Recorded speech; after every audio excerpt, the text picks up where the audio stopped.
Hello, everyone, and welcome to the Nerdy Gunner Show. I am joined here by my co-host. If I point that way, it will be It's the other Harrison. way, Connor. It's the other way, Connor. That way, Um, that way.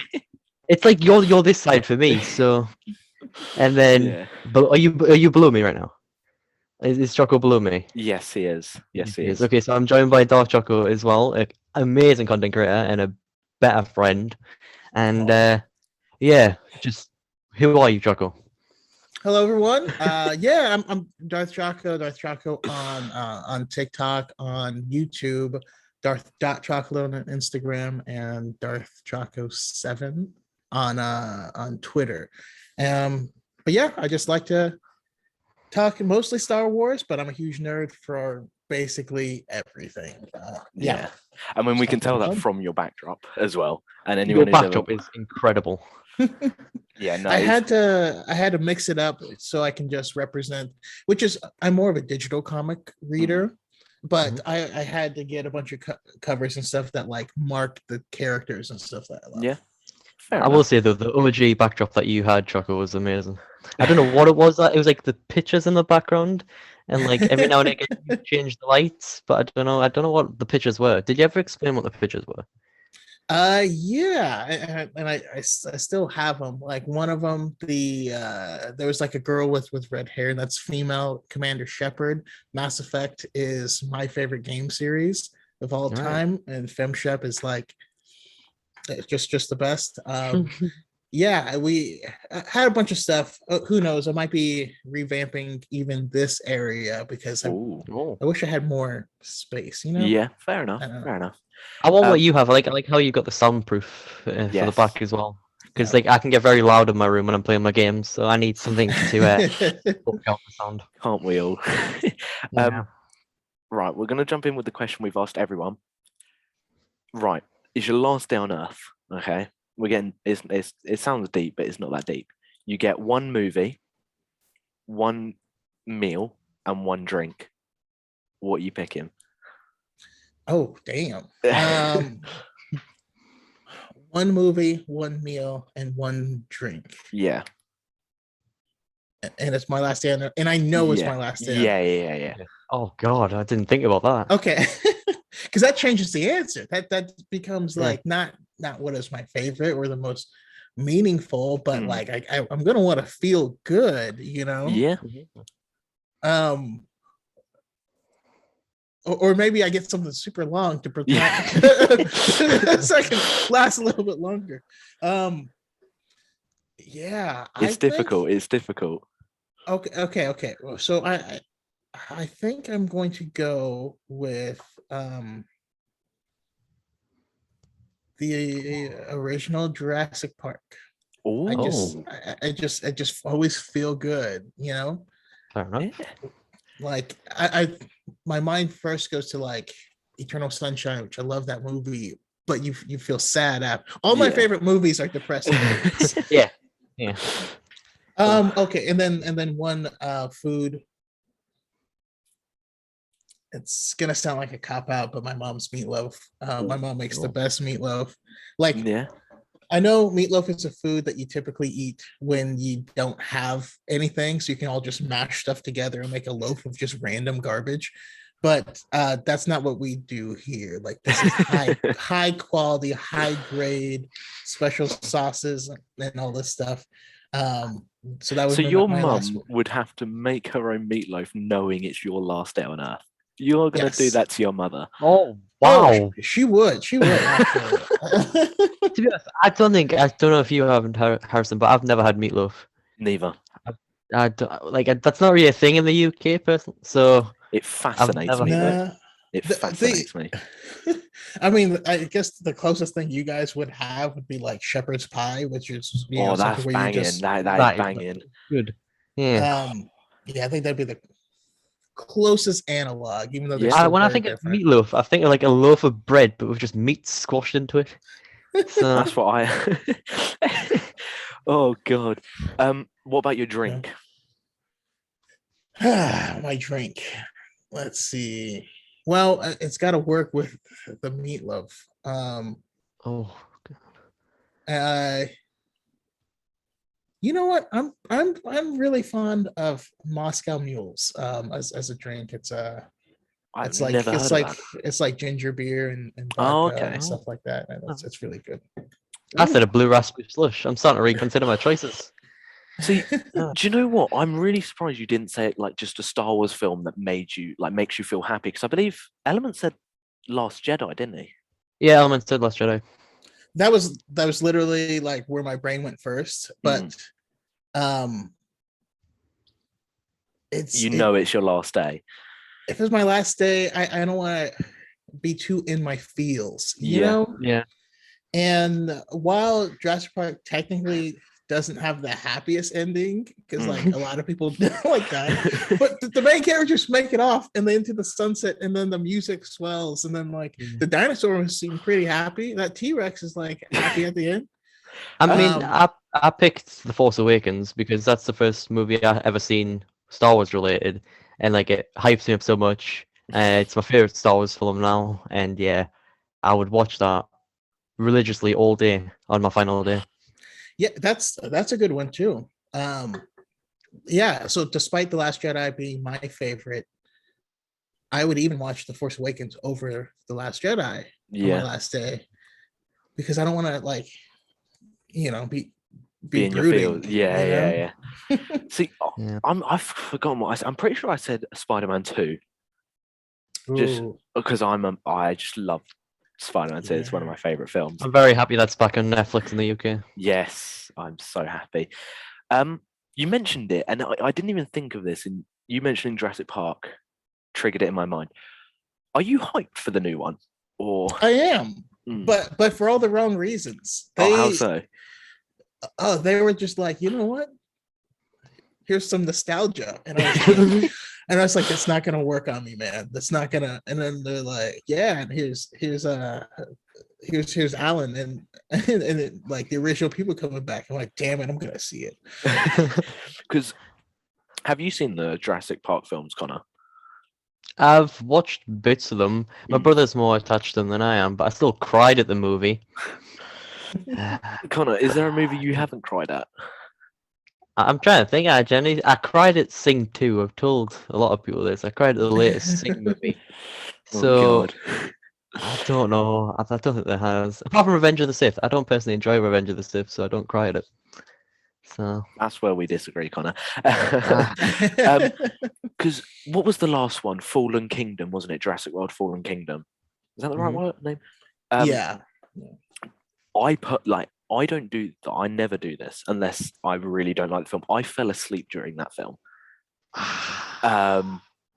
And I personally really, really didn't like it. Maybe I should give it another watch and see if my opinion changes. But are you a fan of like the Jurassic World aspect of Jurassic Park, like this universe, or have you not? Not particularly. No.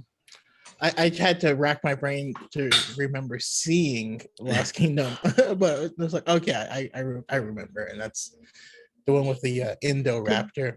Yeah. Didn't Lost Kingdom come out around the same time as Solo came out? It was 2018, wasn't it? That sounds about right. Because it was no idea. Solo confused me because it came out. I thought it was going to come out in December as well, but then it came out in May. Was it May? Yeah, it came out in May.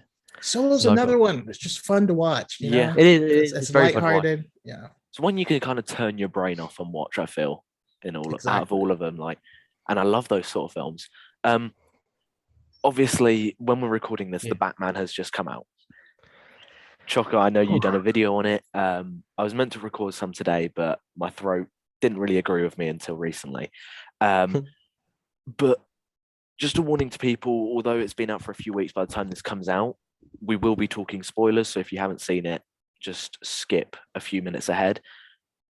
Honest, it can be uncensored or whatever, honest thoughts on the Batman. I loved it. Yeah. I absolutely loved it. I feel like I have a different relationship with Batman, as like Batman is also like Star Wars in the sense of depending on when and where you got into it, that's what you love about it. And so it might be different, you know? Yeah. if you want a Batman that you can see fighting alongside the Justice League, this guy ain't it, you know. But I love the detective aspect of Batman. I love, the Long Halloween. I love a lot of the early stuff. And then also remembering this is a year 2 story. So he is Batman, but he is not, I mean, technically he goes by vengeance for most of this movie. But this is a unique reimagining where this is what it would feel like if someone was to be Batman in my time period. So like the musical influences and stuff like that is very 90s to early 2000s. And even, he looks like an emo kid. But it works. He's not the put together. He hasn't built what Bruce Wayne is yet. And I think that's fascinating. Yeah. So, if you had to, what would you give it out of 10? I know it might be tough, but if you had to. Well, I'm trying not to give it a 10 out of 10. I don't see anything wrong with it. There was the only scene that I was like, what was the ramp when the truck spins around and a ramp kind of forms out of nowhere, and he knew it. That was all chaotic for me when I was at the cinema. Like everything happened at the same time, and I was just, my head could not process anything there. It's a practical explosion, though. I love that. That is cool. That's always cool. I did, however, love the Penguins. I got you. Oh, damn it! That part was very real. Also, the Batmobile was so goddamn loud. How did he park it there and no one noticed? That's what I thought. Was he already there? Did he airdrop it? Did he know that they were going there or something? Do you know what? I was thinking that, and you've just brought it to the front of my mind now, and now I need an answer. But let's face it, the Batmobile has always been kind of weird. My favorite Batmobile moment ever, though, is from Batman Begins, when he's in his that Batmobile, and then he puts it in stealth mode, and basically he just turns off the lights and he changes lanes, and everyone's like, "Where did he go?" And I was, he's right there. What the hell? Look, just. Do you know what though? When you think about it, The Dark Knight and that trilogy does have some really ridiculous moments. Like in the hospital, Harvey Dent doesn't know it's the Joker until he takes the mask off. That's good on him for not being like, oh my god, this is a freaky ass nurse. I don't, he didn't want to make her feel uncomfortable. He was very respectful. Harvey Dent is. I've asked Choco, Connor, because me and Connor haven't spoken about the Batman yet. What were your thoughts on the Batman, Connor? Right, I just want to clearly quickly first. I don't watch DC as much as I watch Marvel and Star Wars, so I was a bit confused. Let's just say, also I couldn't process most of the riddles. The riddles just went over my head, so I didn't enjoy it as much as I thought I was going to, but I messaged Choco before that, and it's definitely a thinker's movie, like you say, Choco. So me going in there, I enjoyed the first hour and a half so, and I started getting tired. I started falling asleep, which isn't the greatest. I was like that with Endgame as well, and I was like that with The Lord of the Rings, because they're long movies. But yeah, I enjoyed them. The movie, it just wasn't the greatest in my opinion, because I need to see more backstory of what Batman actually is, because I don't really know much about this character. I know that his parents died. Most parents die in movies like this, but I enjoyed it. Like I say, I enjoyed it, but I think it could have been better from my personal point of view.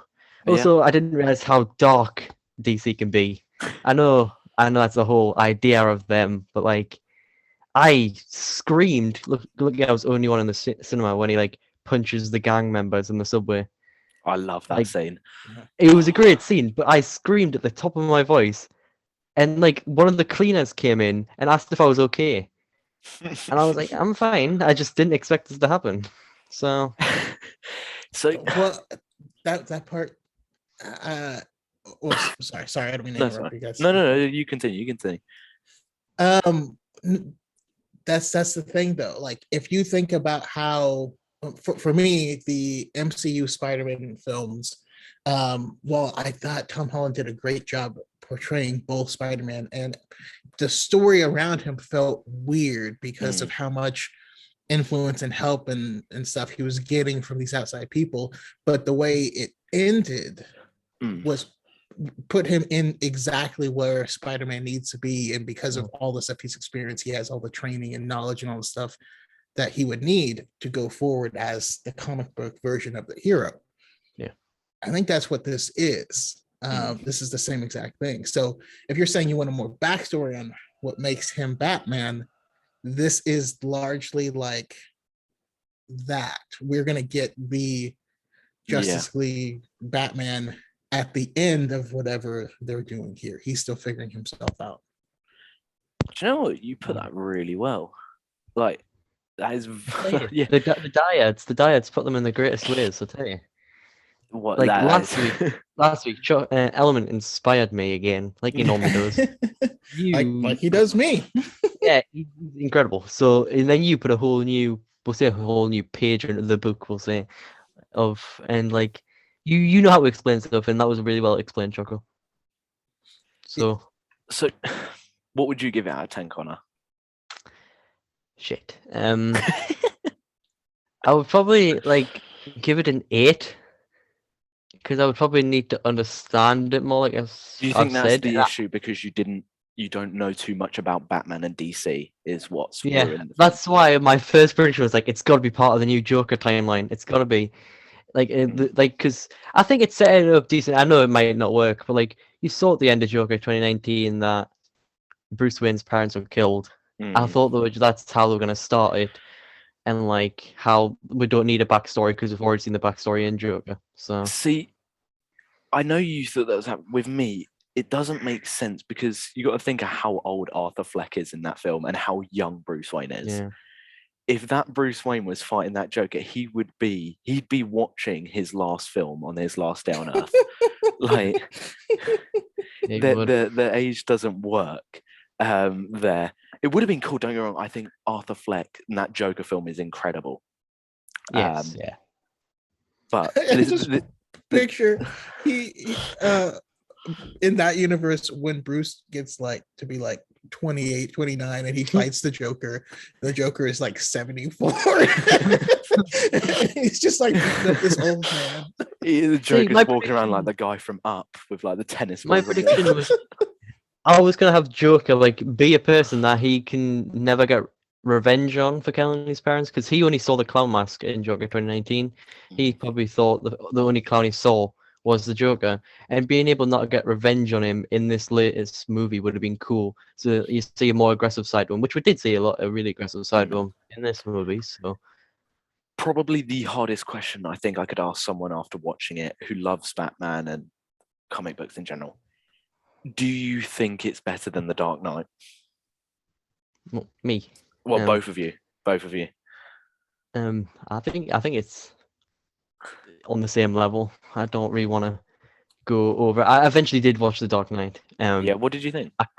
I thought it was great. Honestly, I think it's one of the best movies I've seen. I didn't enjoy Batman Begins because I felt it was very slow, but I enjoyed the second Batman Dark Knight. So yeah, I enjoyed it, and I think they're on the same level. I don't think one's better than the other.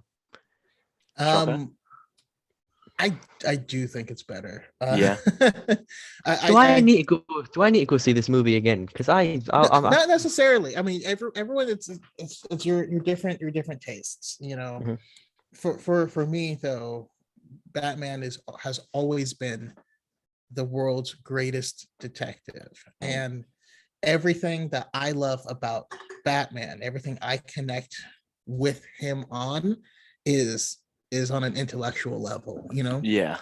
And all of the God, like in the animated Justice League Doom, Superman's like, I could just push the earth out of the way, and he's like, if I had a week, I couldn't tell you all the ways that wouldn't work. Like he's just like, God, you're dumb. Like, and so I love seeing that kind of side of him develop. Yeah. The Dark Knight, amazing movie. I Heath Ledger makes that movie. Yeah. All the wonderful things about that movie, all the hype, like it's Heath Ledger's performance, which is incredible and unmatched. Probably the greatest villain portrayal in anything, you know, in my opinion. Yeah. But if we toss Bruce back in there, I think we had he doesn't have the Playboy persona yet. I thought we got a deeper and a more interesting Bruce. I think we got to be inside of the mind of Batman rather than it being a third person. Yeah. I think Gotham City was a lot more realized, and it felt like Gotham, not just driving around Chicago. Yeah. I think that we actually got Catwoman as she's supposed to be. Yeah, she was great in that movie. She was great. Oh man, we got to really spend time and see how caring and empathetic of a person she is, but just life circumstances were just crap, and so she had to become this thing. And then there's just certain scenes that just give me chills in this film of like when they go up the elevator and Selina has the crooked cop and she's beating the hell out of him, and it's Batman and Gordon. And just the implications of those four people together, right? There's two cops, but one of them is crooked. Like the only two honorable people are Jim and Batman, but Batman is technically a vigilante, so he's against the law. And like each one has a specific relationship with each other, and so just watching that whole scene play out was just like super cool to me. But also being a part of the Star Wars fandom, I had to laugh at the irony of how the movie played out and how accurate it is. Yeah. Where Batman is doing this thing that he believes is right, and he has the means and the disposition to do it right. But then there's these other people that are like, I'm vengeance too. And you're like, no, I am not affiliated with that over there. You know what I mean? And it feels like me when I'm like critiquing Rise of Skywalker, and then people are like, yeah, so we're gonna burn it all down. And I'm like, no, I'm not with them. That's that they're over there. And you realize like, okay, it's not enough to be vengeance. I have to be hope. Honestly, I think I could talk about the Batman for hours. Like, I genuinely love that. I'm seeing it for the third time tomorrow. And a quick like funny. So I went to a midnight showing of it. In the recliner seats, the guy behind me fell asleep and started snoring halfway through the film. I felt bad for him. You paid so much money to go to a midnight showing, and you fall asleep. But my favorite scene in the film, I don't know if you'll agree. I've written because I was going to do like a video on it, but it's like a 3-paragraph thing. The scene between Batman and the Riddler in the prison, talking to each other. That was great. I think that scene is beautifully written, with suspense and everything. Absolutely love it, because quickly go in depth. If you listen carefully, the music changes. So obviously Batman goes there because he believes the Riddler knows his identity, and he's trying to find out, and he's all reserved when he goes there to try and lead Riddler on, essentially, to see if he actually does know. And the Riddler theme is playing, overbearing. As soon as the Riddler lets it slip that he doesn't know Bruce's identity as Batman, the music changes. Batman becomes in control of the scene, in control of the conversation, and leads it. And then it flips again when the Riddler finds out that Batman doesn't actually know his full plan. and then the music changes again, and I just think it's a beautifully written scene. Yeah, I was actually gonna make a video on that. Were you?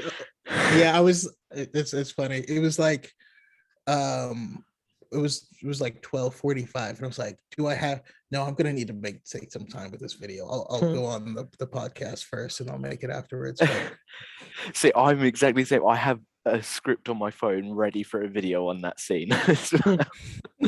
See who gets it up first. But I will say quickly that I got chills during the scene, like that scene in particular, because obviously I don't know much, and the music, I heard the music change, and like seeing both actors be incredible throughout the scene made me extremely happy to see. I don't know how where to go with this, but I'm saying like really happy, like how good the scene could be, and how I know this might be modeled on something else. I don't know if it is. I don't know if it's like inspired by something, because like normally movies like this that I've got a thing like this, there's always something that they're inspired by. It's inspired by Zodiac and Seven, is what Matt Reeves said. I believe. I'm gonna go see this movie again, but think critically, because I went there and I was half asleep, wondering what is going on. I think I actually did fall asleep halfway through the movie. Like I think I woke up seeing Alfred in hospital. Like, what happened? Like, why is he in hospital? I don't even know why, and I got a bit upset. So yeah, I'm definitely gonna go see this movie again and think more critically. Yeah, and there are a couple scenes as well where we, like, when it opens up and we see someone's looking at like the mayor and the mayor's kid and stuff, which the mayor's kid had a dope ass ninja costume. And yeah, I don't know, I could see him being like a new Robin or something in the future. But we see that same scene from Bruce as well, right? So we know that was Riddler looking through and watching these people, and the fact that we see Bruce doing the same exact thing really highlights that there is from an external factor, there's no difference between the two. Yeah, fair. I think we're having a little bit, aren't we? There was one more scene, and then we can go on to something else. The scene at the end where he has the flare. That scene, to me, like the visual storytelling, that Batman has finally become that beacon of hope that essentially he's changed to, and the parallel between like the man at the start not wanting Batman to come any closer to the Batman helping Gotham and people willing to take his hand. It's just, I thought this film was just shot beautifully, to be completely honest. And and then there's the whole death rebirth aspect of it, because he drops into, I mean, typically you see people jump off of something high, land in water, that represents death, and then they come out and it's a rebirth. So yeah, that's that scene. But before that, it's him refusing that death, and he even whips out a little cancer green stuff, which is likely venom, which is what Bane uses, jabs himself with it and becomes a monster. And it's like he was willing to do anything to kill the people who were bad. But then when the good people are threatened, he's willing to let himself die to keep them safe. And that marked the beginning of his rebirth. And then he comes out with the flare and all that stuff. And beautiful. I just want to say as well, big shout out to Miss Eggy. She's made great videos on this already. Miss Eggy is a content creator, and she's going in deep with the Batmobile and how it links to him. And like, it's great. I think part 1's out about how he was planning on sacrificing himself no matter how drastic it is. You need to check that video out. I have not seen all of her. I've only seen one of her videos, but I will definitely be looking forward to more, and probably trying to record something with Miss Eggy myself. I love seeing everyone so passionate about these movies. Obviously, I may not enjoyed it, but seeing other people enjoy it makes me as happy as I would be enjoying the movie, if that makes sense. Like, I don't particularly enjoy Revenge of the Sith, but seeing people getting really happy about that movie and hype makes me hype because Star Wars fans are happy, if that makes sense. Mm-hmm. Fair enough. So, I mean, we've spoken about Batman for a while now. Obviously, people who know you obviously know you're mainly when it comes to Star Wars and stuff like that. What is your honest opinion on the Star Wars community, on TikTok at least, like the TikTok Star Wars community? Like, it's incredible. I mean, I think we have the best Star Wars community, and I think the fact that because on TikTok the creators are a lot closer to the actual people consuming the content than it is on YouTube and stuff like that, and so that leads to I don't know, just better interaction. I think better content, or maybe not in terms of production value and stuff like that. Most of my content is really garbage in production value, but I'm like, no, I just have to get this out really quickly. But yeah, and recently some people took it the wrong way, but I started blocking people that would comment Ray Palpatine on my videos about where I mentioned Ray Skywalker, and a lot of people were like, oh, you just don't like that. Why would you do that over a name? And it has nothing to do with the name at all. I think that we have an amazing community, and I think that there are a lot of people that have valid criticisms, and those criticisms don't get heard because there's so many people who are just like frothing at the mouth, toxic, yelling stuff, that those people kind of get overlooked. And if we can clear out those noise, I mean, I feel like it's mostly a bunch of edgy Xbox Live like kids. And why do they all have Lego Star Wars profile pictures? It's super weird. But and no content.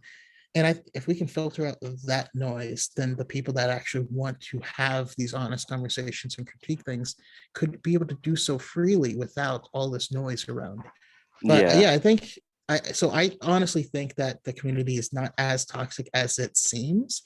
I just think we have a bunch of edgy kids who are just like throwing stuff around because they think it's funny.